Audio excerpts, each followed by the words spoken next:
Hello மக்களே, இன்னைக்கு நம்ம பார்க்க போகிறோன்னு கேட்டிங்கன்னா, நீங்கள் ஒரு லித்தியம் அயன் பேட்டரி வாங்க போகிறோன்னு நினைக்கிறீங்க, ஒரு அஃபோர்டபுளான ப்ரைஸில் வந்து நீங்கள் வந்து வாங்கணும்னு நினச்சின்னா கண்டிப்பாக இவரை காண்டாக்ட் பண்ணலாங்க. நானும் அப்படி தான் நம்மளோட எலக்ட்ரிக் பைக்கு ஒரு பேட்டரி வாங்கணும்னு சொல்லிட்டு ஐடியாவில் இருந்தேங்க. ஏன்னா நம்மளோட பழைய பேட்டரி இப்போ இருக்க பேட்டரி பார்த்தீங்கன்னா ஒரு 60 கிலோமீட்டர் தான் மைலேஜ் வந்து தருது.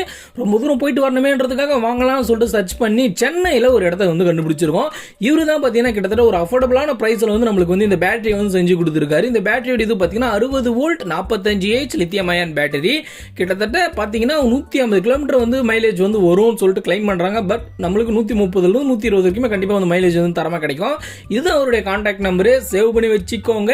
உங்களுக்கு பேட்டரி வேணும்னா இவரை கான்டாக்ட் பண்ணிக்கோங்க. நீங்கள் சென்னையில் இருந்தால் பார்த்தீங்கன்னா பேட்டரி சரியான வெயிட்டுங்க. அப்படியே வந்து பேட்டரி எல்லாமே தூக்கிக்கிட்டு அப்படியே பைக்கில் வந்து வச்சுட்டு அப்படியே நான் வீட்டு கிளம்பி வந்துட்டேன். பார்த்தீங்கன்னா அவர் வந்து மாட்டி தர மாட்டேன்ட்டாரு, ஏன்னா அவர் தெரியாதுன்ட்டாரு. சரி ஓகே நம்மளே மாட்டு உண்டான்னு சொல்லிட்டு பைக்கை பாட்டாக சும்மா பிச்சு மேய்ஞ்சாச்சு. மொத்தத்தையும் பொறுமையாக கட்டின நேரம் பார்த்தீங்கன்னா மழை வந்துருச்சு. அப்படியே பைக்கோட லக்கா தூக்கிட்டு போயிட்டு வீட்டுக்குள்ளே வந்து வச்சிட்டோம். இது வந்து பார்த்தீங்கன்னா நம்மளுடைய பழைய பேட்டரி. பார்த்துங்க, பைப்பில் செம்ம அடி வாங்கியிருக்காப்புல. என்னதான் அடி வாங்கியிருந்தாலும் இப்போ வரைக்கும் தரமாக 60 கிலோமீட்டர் மைலேஜ் தருதுங்க. கிட்டத்தட்ட 2 வருஷம் ஆகுது. 40,000 கிலோமீட்டர் மேலே இந்த பழைய பேட்டரி வச்சு நான் வந்து ஓட்டியிருக்கேன். இந்த பழைய பேட்டரியை வந்து பார்த்தீங்கன்னா நம்ம வீட்டுக்கு இன்வெர்ட்டராக மாற்ற போகிறோம். அது என்ன வீடியோன்றது அடுத்த வீடியோவில் வந்து சொல்கிறேன்.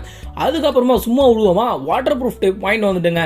ஏன்னா பார்த்தீங்கன்னா ஒயர் வந்து மேலே வந்து வருது, அதனால் மேலே சேஃப்டியாக இருக்குன்னு சொல்லிட்டு ஒரு வாட்டர் ப்ரூஃப் டேப் வாங்கி வந்து ஃபுல்லாக ஒட்டி முடிஞ்ச அளவு பேட்டரி என்ன சேவ் பண்ண முடியும் அந்த அளவு சேவ் பண்ணிட்டேன். இதோட ஃபுல் வீடியோ பார்த்தீங்கன்னா நம்ம யூடியூப் சேனலில் வந்து நான் வந்து அப்லோட் பண்ணியிருக்கேன். அந்த வீடியோ நீங்கள் பார்க்கணும்னு நினச்சிங்கன்னா மேலேயே வந்து லிங்க் இருக்குது. அப்படியே கீழே வந்து பாருங்கள், கீழே பார்த்தீங்கன்னா அப்படியே லிங்க் இருக்கும். அதை வந்து கிளிக் பண்ணி இந்த ஒரு ஃபுல் வீடியோ வந்து பார்க்கலாம். அதில் வந்து யூஸ்ஃபுல்லான விஷயங்கள் எல்லாமே சொல்லியிருக்கேன். எலக்ட்ரிக் பைக் வச்சிருக்கவங்க கண்டிப்பாக இந்த விஷயத்தை ஃபாலோ பண்ணிங்கன்னா கண்டிப்பாக சேஃபாக இருக்கும். சில விஷயங்கள்லாம் சொல்லியிருக்கேன், அதனால வீடியோ பார்க்கணும்னு நினைக்கிறோம். கண்டிப்பாக போய் பாருங்கள், ஃபுல் வீடியோ யூடியூப்ல இருக்குங்க. ஓகே, அவ்வளோதான் வந்து தரமாக வந்து வாங்கியாச்சு. பேட்டரியே கிட்டத்தட்ட 1 மந்த் ஆகுதுங்க. பேட்டரி வாங்கி 1 மந்த் ஆகுது. வீடியோ தான் கொஞ்சம் லேட்டாக வருது. இப்போ வரைக்குமே கிட்டத்தட்ட நான் வந்து ஒரு 1000 கிலோமீட்டர் மேலே ஓட்டியிருப்பேன். நல்லா தான் இருக்குது பேட்டரி. வாங்கணும்னா வாங்கி